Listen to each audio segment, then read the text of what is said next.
आशीर्वाद सौर से कामन आपके पुरस्कार हैं और सदा बाबू या करता बाबू पूरी की माता जी की ओर से आशीर्वाद सौर भगवान के दरबार में श्रद्धा के साथ 101 पुरस्कार है। माता जी की कमर चरण जाने के बाद मैं 100 बार करता हूँ, आशीर्वाद मांगता हूँ।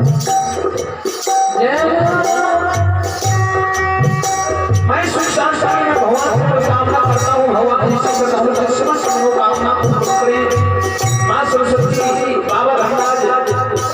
ऐसे के यज्ञ को भली भारी संपन्न करें और बाबा बहुत जाने बचाव को भजन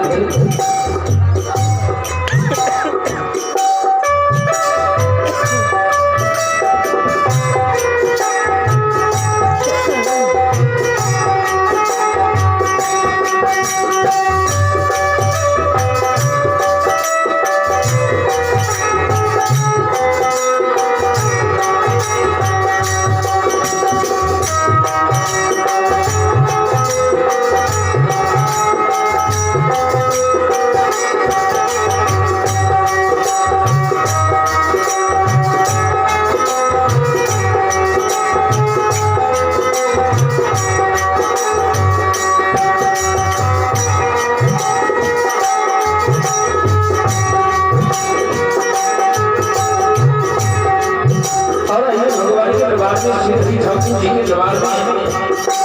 महारानी बाबू अच्छी राम प्रसाद अमीन ऐसे महारानी गुरुजन के और भगवान के दरबार में ऐसे बानी स्वरूप श्रद्धा के साथ साथ के पुरस्कार गुरुजन के चरणों में एक बार मैं 100 बार करता हूँ, आशीर्वाद चाहता हूँ, सुख शांति में भगवान को कामना करता हूँ। भगवान ऐसे सदाओं की मनोकामना पूरी समस्त परिवार में बाल बाल को विद्या जय हो महारानी दाता जय हो दाता समस्त परिवार की जय हो जय।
यही बाबू भैया हमारी माली भाषा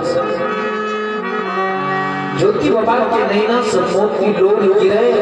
कैन कैन के कोयली के कहे कोयली हे चार बहिन सहोदर से भेंट कइने आ तब के लिए जमा जमा जमी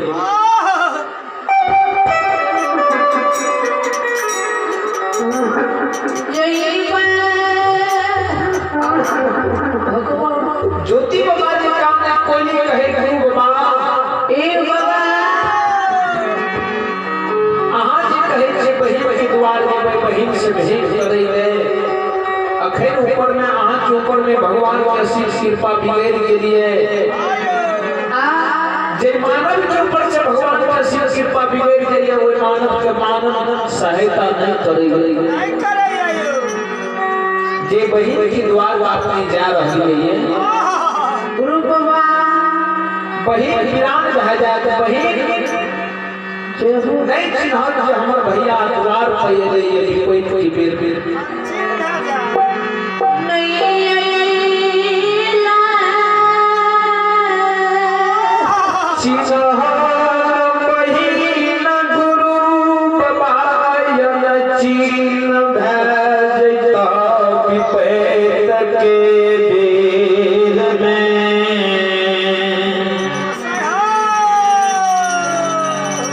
भाई पेड़ में 200 दुश्मन बह जाइए, आप पराया बह जाइए, गुरु बाबा नहीं जाए वही द्वार चलो, सीधी बात इतनी जंगल पे चलो। कोयली के शब्द सुन के ज्योति बाबा के नैना से नीर गिरे लागे कोयली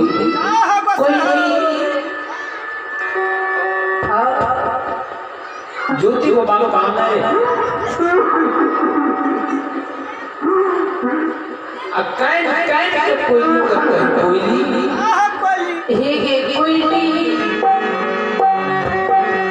अगर अपना हाथ को सुर नहीं रहती आए हाथ थोड़ा दूर हाथ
के जंगल में पाया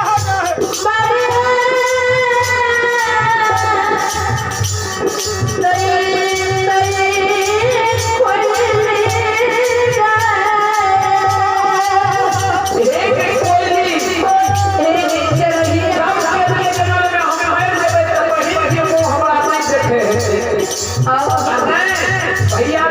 वही देखे एक भाई बहन के पर्व साल भर पर एक पर्व त्योहार होई है सबसे बड़ा धनिष्ठ पर्व होई है भाई बहन के घर दुनिया एक भैया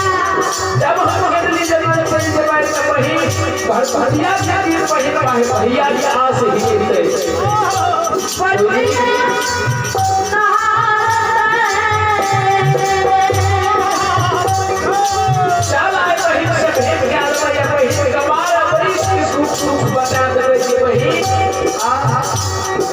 वही भैया के आस नहीं हिली हो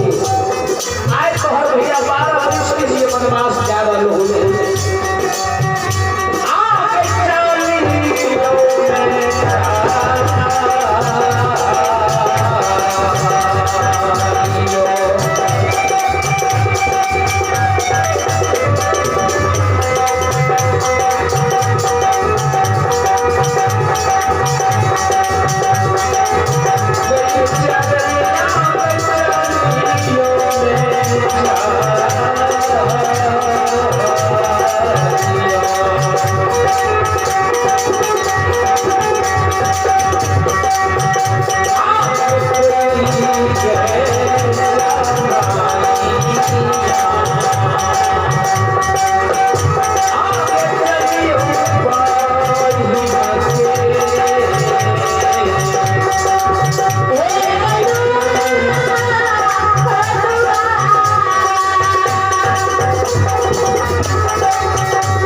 ओली कहे छे गुरु बाबा हम एक मौखिक हिसाब से सोचने छी आज के माय मंदिरा से जोरू संसद के कहीं कहीं पर तुम्हें याद कल के कोई एक अर्थ की भेले कल के गुरु बाबा सुन लियो आस के माय होए या निराश के बाप होए जब बच्चा है पिताजी मारे ये बड़ा आशा के साथ जाकर मां के हाल चल में छूट जाइए अब वह बच्चा कर पिताजी मारे माताजी मारे तो पिताजी के डर से डरने डर जाइए रे कहीं भैंस के पिताजी ने मारे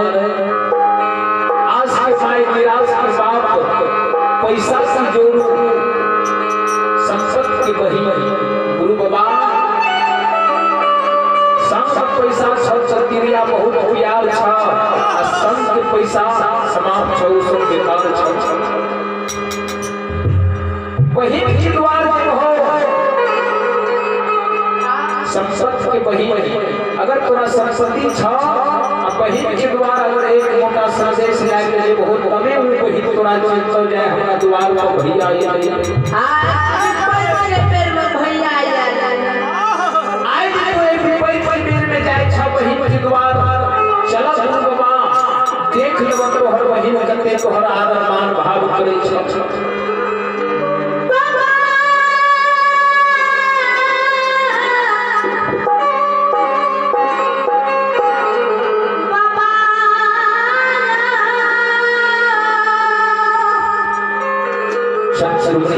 जो जो बात का नहीं ना सासु धारा नहीं गिरे लागे कोई क्या तो यह सब बचन निकाले छी सहोदरी जी एक माय के कोई से मूल में मूल फेर के जन्म ले लिए क्योंकि मैं भाई बहिन के द्वार पे बहिन नहीं चिंते जे हमर भैया द्वार आई रही है बहिन के हमारी दूता साथ देते हैं हे गई के दनी जगान जय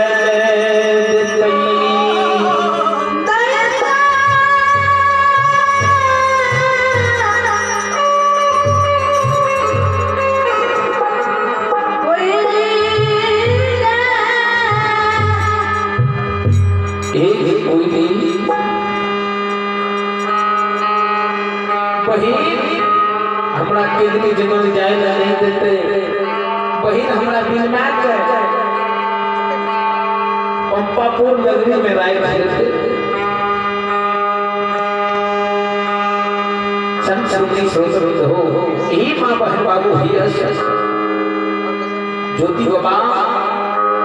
कोई की बात काट दे या बहिन हमारे वाले पंपापुर के रास्ता से हट जाए धर्मराज व महारुद्र बजरंगबली से जवाब पाए हे महारुद्र बजरंगबली ज्योति के किदली के रास्ता में दुख छोड़ के सुख नहीं खड़ी है आज ज्योति बहिन के द्वार जा रहा है सुख करे के वास्ते बहिन के द्वार बोलते हैं बहिन के हाथ से ज्योति के पानी मिलते हैं बिछावन मिलते हैं आदर मान भाव अगर बहिन के द्वार वाले ज्योति के गाय देते हैं बाबा हो धारमय हो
चलो ये ज्योति वही परिवार जा रहा है, वही परिवार में ज्योति है, एक को सुख नहीं करे।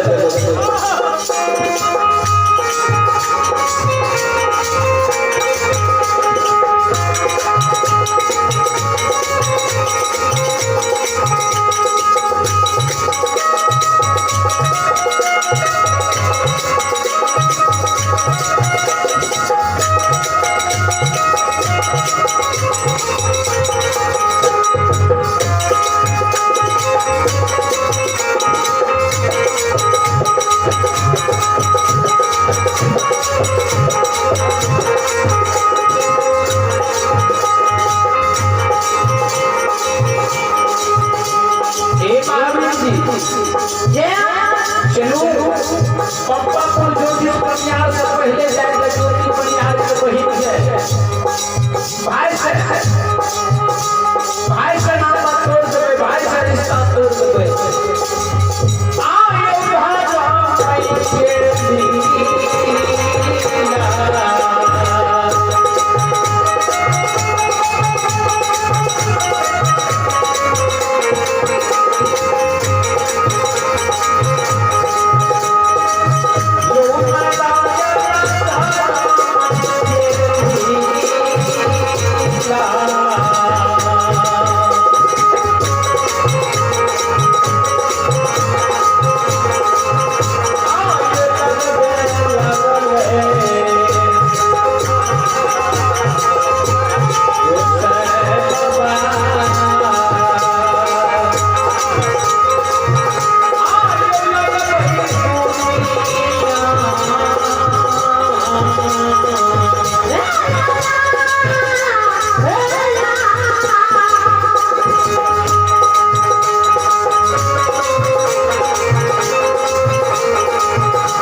धर्मराज वो अपना के रूप धार के अपन रूप को छोड़ के अपना के रूप धारण करके अपन पापुर नगरी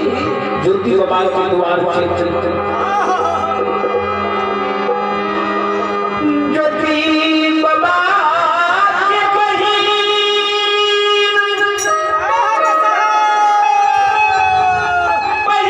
के द्वार के रससा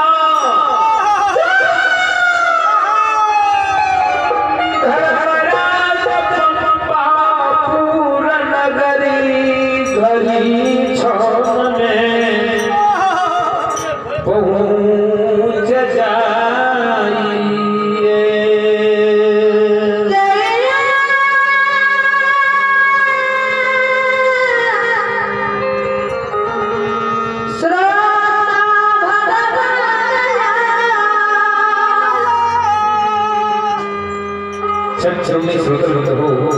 ही मां बहन बाबू ही धर्मराज ज्योति कुमार की बहन परिवार पर धर्म की लीला क्या रह रही है हे यो लीलाधारी बाबा हे यो लीला कर लगे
अभी आप लोग सुन रहे हैं जय मां ज्वालामुखी लोकार्पण भवेश मंडली गायक संतोष पंड्या और साथी हमारे अवसर में जो संगत कर्म में कौन से साधन महेश कुमार दीवाना जो कि ग्राम लगेगा खाना की संतोष जिला सुपौल के निवासी हैं आइए हमारे नाम से प्रस्तुत कर रहे हैं अजय कुमार अकेला ग्राम रामपुर पंचायत का जिला सुपौल के निवासी हैं जहाँ से प्रस्तुत कर रहे हैं रवि कुमार राज मंजिरा से साधन है वीरेंद्र यादव है रविंद्र यादव है और सुपौल बाबा भागवती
जितने भी भोजन करे वाला से जाकर अपने समय खाना खा लियो अपने समय बिस्तर लागल छे अपने समय जाकर भोजन कर लियो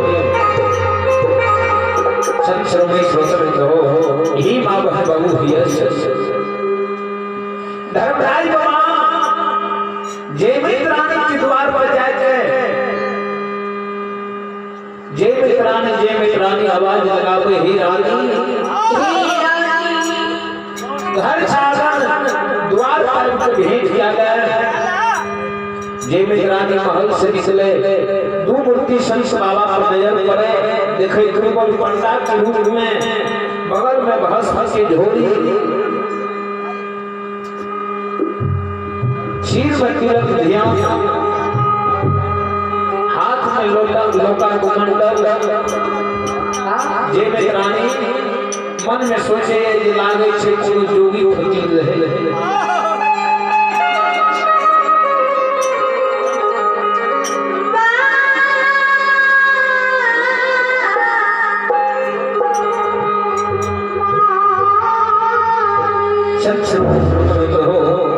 ही मां बाबू ही